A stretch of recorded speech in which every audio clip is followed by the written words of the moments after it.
اور غوث اعظم بحیثیت طالب علم، یعنی غوث اعظم رحمۃ اللہ تعالی علیہ نے علم دین کیسے حاصل کیا اور علم دین حاصل کرنے کے لیے کہاں کہاں تشریف لے گئے اور کیا کیا مشکلات پیش آئیں۔ مدنی چینل کے ناظرین، یاد رہے کہ علم حاصل کرنا ہر مسلمان پر فرض ہے، یعنی علم دین کی طلب اور جستجو ہر مسلمان مرد و عورت پر فرض ہے، کیونکہ اسی کے ذریعے ابن آدم کی کامیابی و کامرانی ہے، چاہے اس کامیابی کا تعلق دنیا سے ہو یا آخرت سے۔ دنیا میں جتنی بھی عظیم و شان ہستیاں گزری ہیں، انہوں نے علم دین حاصل کر کے ہی عظمت و عزت کا تاج پہنا ہے۔ ان معزز اور معظم ہستیوں میں حضرت شیخ عبد القادر جیلانی رحمۃ اللہ تعالی علیہ بھی شامل ہیں۔ آپ رحمۃ اللہ تعالی علیہ کے علم دین حاصل کرنے کے شوق اور والدہ ماجدہ سے اجازت لینے کے حوالے سے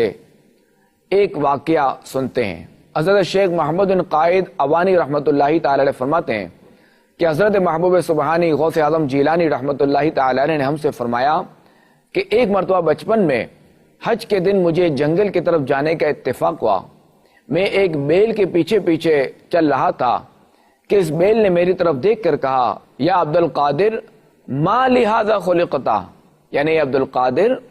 تمہیں اس قسم کے کاموں کے لیے تو پیدا نہیں کیا گیا۔ میں گھبرا کر گھر لوٹا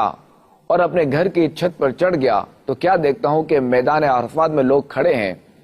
اس کے بعد میں نے اپنی والدہ ماجدہ کی خدمت میں حاضر ہو کر عرض کی، آپ مجھے راہ خدا میں وقف فرما دیں اور مجھے بغداد جانے کی اجازت عطا فرما دیں تاکہ میں وہاں جا کر علم دین حاصل کروں۔ والدہ نے مجھ سے اس کا سبب پوچھا تو میں نے بیل والا واقعہ عرض کر دیا تو ان کی آنکھوں میں آنسو آ گئے اور وہ 80 دینار جو میرے والد ماجد کی وراثت تھے میرے پاس لے آئیں، تو میں نے ان میں سے 40 دینار لے لیے اور 40 اپنے بھائی سید ابو احمد رحمت اللہ تعالی علیہ کے لیے چھوڑ دیے۔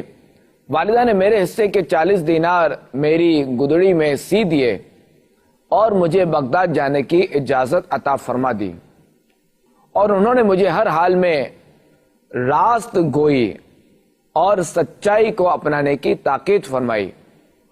اور جیلان کے باہر تک مجھے الوداع کہنے کے لیے تشریف لائیں، اور پھر رخصت کرتے ہوئے فرمایا، اے میرے پیارے بیٹے،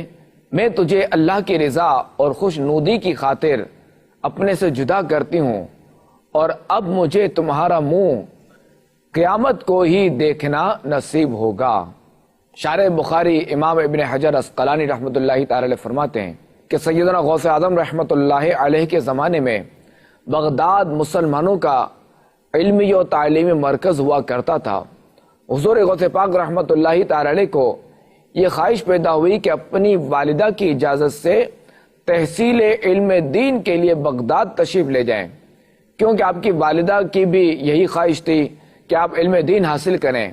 چنانچہ آپ کی والدہ نے آپ کو تحصیل علم دین کے لیے بغداد جانے کی اجازت عطا فرمائی، اور ساتھ ہی فرما دیا کہ عبد القادر جاؤ،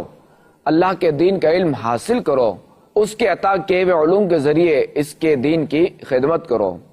امام ابن حجر عسقلانی رحمۃ اللہ تعالی علیہ مزید لکھتے ہیں کہ حضور غوث اعظم رحمۃ اللہ تعالی علیہ اپنی والدہ محترمہ کے خط کا ذکر کرتے ہوئے فرماتے ہیں، میری والدہ کو جب میری یاد ستاتی تو مجھے خط لکھتی اور میری یاد کا تذکرہ کرتی، میں خط کا جواب لکھتا کہ اگر آپ فرمائیں تو میں چھوڑ کر واپس آ جاتا ہوں، تو مجھے لکھتی کہ نہ آؤ بلکہ علم دین حاصل کرتے رہو۔ مدنی چینل کے ناظرین، بیان کردہ حکایت سے پتہ چلا کہ حضور غوث پاک شیخ عبد القادر جیلانی رحمۃ اللہ تعالی علیہ کو علم دین حاصل کرنے کا اس قدر شوق تھا کہ اس کی خاطر آپ نے نہ صرف گھر بار کو خیر بات کہہ کر دور دراز کا سفر اختیار فرمایا، بلکہ اپنی شفیق والدہ کی جدائی بھی گوارا فرمائی۔ آپ کی والدہ کی قربانی بھی صد مرحبا کہ نہ صرف اپنے لخت جگر کی جدائی کے غم کو نظر انداز کرتے ہوئے انہیں علم دین حاصل کرنے کی اجازت عطا فرما دی، بلکہ اپنے شہزادے کو حصول علم دین اور خدمت دین کے لیے ایسا وقف کیا کہ سفر پر رخصت کرتے ہوئے واضح طور پر فرما دیا، یا ولدی اذهب فقد خرجت عنك للہ فہذا وجہ لا اراہ الی یوم القیامہ، اے میرے پیارے بیٹے جاؤ، میں اللہ کی رضا کے لیے تم سے جدائی اختیار کرتی ہوں، لہذا اب قیامت تک تمہارا یہ چہرہ نہ دیکھوں گی۔ مدنی چینل کے ناظرین، انسان جہاں اپنی فطری اور وہابی صلاحیتوں کی بنیاد پر زندگی کے شعبوں میں نمایاں کارنامہ انجام دیتا ہے، وہیں اس کی فکری، اخلاقی اور روحانی ترقی کا سبب معاشرہ، تعلیم و تربیت اور صحبت بھی ہوتی ہے۔ باطنی صلاحیتوں کے ظہور میں بھی کبھی معاشرتی تجربے کا دخل ہوتا ہے، تو کبھی درس و تدریس وجہ بنتی ہے، تو کبھی ماحول اور صحبت اپنا اثر دکھاتی ہے۔ ماں باپ اور خاندان کے دیگر افراد بچے کے پہلے معلمین اور اساتذہ میں شمار ہوتے ہیں۔ اچھی تہذیب و تمدن میں پرورش پانے والے بچے عام طور پر اچھے اخلاق اور اچھی صفات کے مالک ہوتے ہیں۔ خاندان کے افراد علم و ہنر اور عمدہ تربیت و اخلاق سے آراستہ ہوں تو وقت کے ساتھ ساتھ بچے میں بھی یہ خوبیاں نمایاں طور پر نظر آنے لگتی ہیں۔ حضرت شیخ عبد القادر جیلانی رحمۃ اللہ تعالی علیہ کا تعلق بھی بیان کردہ اچھائیوں والے گھرانے سے تھا، اسی لیے مستقبل میں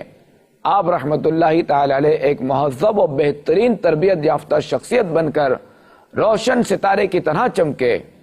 آپ کی ابتدائی تربیت سے متعلق آپ کے سوانح نگار ایک واقعہ لکھتے ہیں کہ حضور غوث پاک رحمۃ اللہ تعالی علیہ 5 سال کی عمر میں جب پہلی بار بسم اللہ پڑھنے کی رسم کے لیے کسی بزرگ کے پاس بیٹھے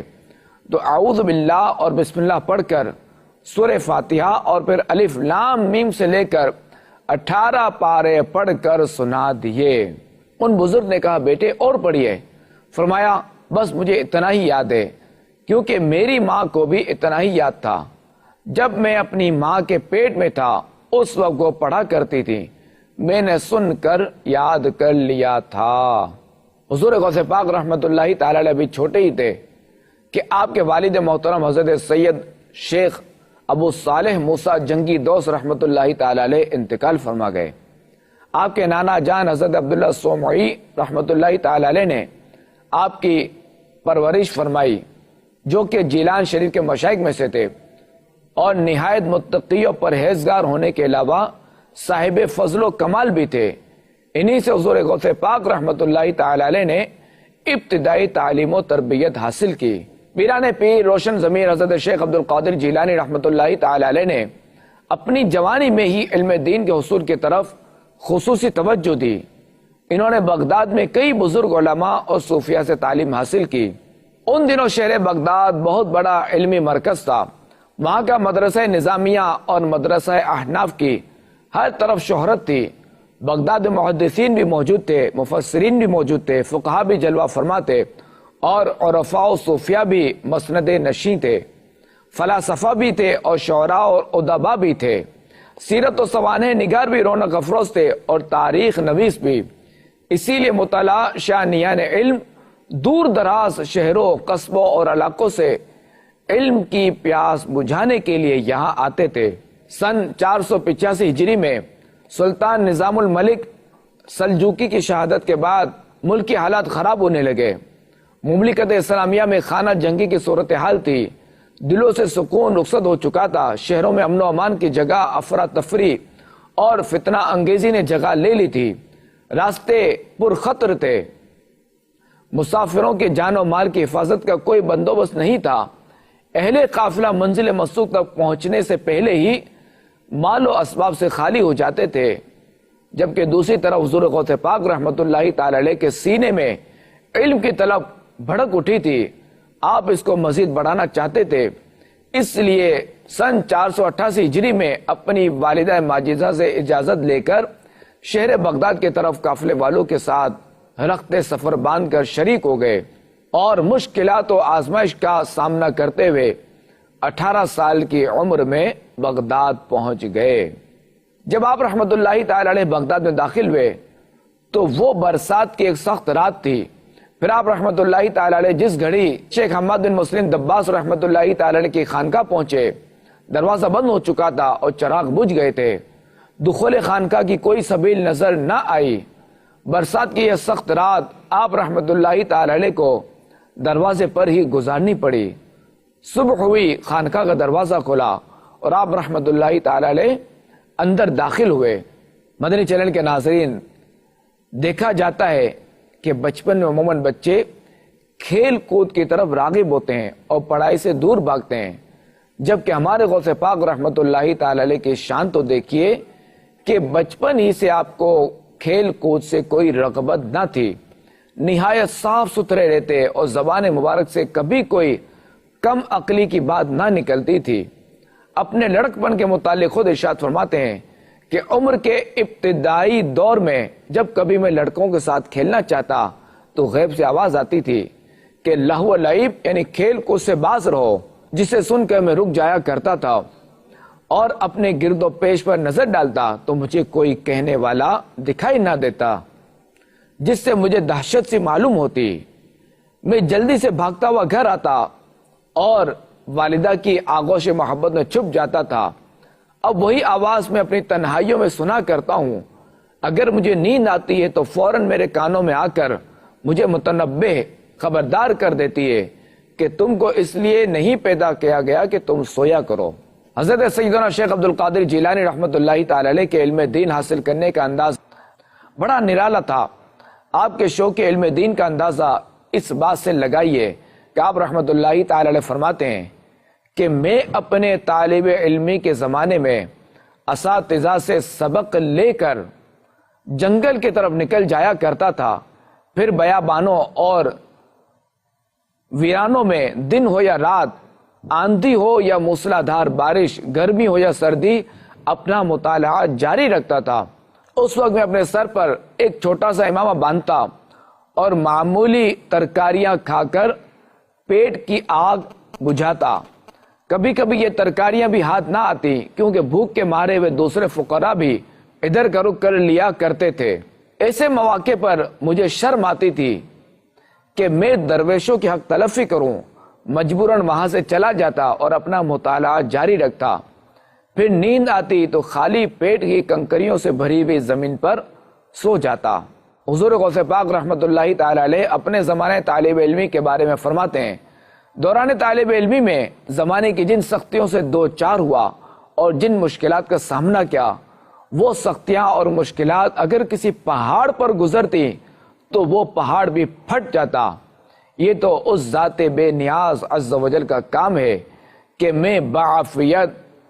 ان خارزاروں یعنی کانٹے دار جنگلوں سے گزر گیا۔ حضرت شیخ محمد بن یحییٰ رحمت اللہ تعالی علیہ فرماتے ہیں کہ جب حضور غوث پاک رحمت اللہ تعالی علیہ نے علم دین سے فراغت حاصل کر لی تو آپ رحمت اللہ تعالی علیہ درس و تدریس کی مسند اور افتاء کے منصب پر جلوہ افروز ہوئے اور اس کے ساتھ ساتھ لوگوں کو واعظ و نصیحت اور علم و عمل کی اشاعت کرنے میں مصروف ہو گئے۔ چنانچہ دنیا بھر سے علماء و صلاحاء آپ کی بارگاہ میں علم حاصل کرنے کے لیے حاضر ہوتے۔ اس وقت بغداد میں آپ کے پائے کا کوئی عالم نہ تھا کیونکہ آپ علم کے سمندر تھے۔ آپ کو علم فقہ، علم حدیث، علم تفسیر، علم نحو اور علم ادب وغیرہ پر دسترس حاصل تھی۔ آپ کی علمی مہارت کا اندازہ اس بات سے لگایا جا سکتا ہے کہ جب آپ رحمت اللہ تعالی علیہ کو آپ کے اساتذہ نے علم حدیث کی سند دی تو وہ اساتذہ فرمانے لگے، اے عبد القادر، الفاظ حدیث کی سند تو ہم آپ کو دے رہے ہیں، لیکن حقیقت یہ ہے کہ حدیث کے معنی و مفہوم کا سمجھنا تو ہم نے آپ ہی سے سیکھا ہے۔ مدنی چینل کے ناظرین، حضور غوث پاک رحمت اللہ تعالی علیہ نے مختلف مشہور علماء اور صوفیاء سے تعلیم حاصل کی۔ ان کے اساتذہ میں فقیہ، محدثین اور صوفیاء شامل تھے جنہوں نے انہیں اسلامی فقہ، حدیث اور تصوف میں مہارت دلائی، اور پھر اللہ کریم نے آپ کو وہ مقام و مرتبہ عطا فرمایا کہ آپ رحمت اللہ تعالی علیہ علوم ظاہری و باطنی کا مجمع البحرین بنے۔ جس طرح تصوف و روحانیت کے میدان میں آپ کا کوئی ثانی نہیں اور آپ کے مرتبہ کمال کو کوئی نہ پہنچ سکا، اسی طرح علم شریعت میں بھی آپ رحمت اللہ تعالی علیہ کا کوئی ہم پلہ نہیں۔ آپ رحمت اللہ تعالی علیہ نے اپنے قصیدے میں ارشاد فرمایا، جسے ہم قصیدہ غوثیہ کہتے ہیں، فرماتے ہیں، درست العلم حتی صرت قطبا وَنِلْتُ السَّعْدَ مِن مَوْلَى الْمَوَالِي، یعنی میں علم کا درس دیتے ہوئے کتب بن گیا اور یہ سعادت مجھے فضل الہی سے حاصل ہوئی۔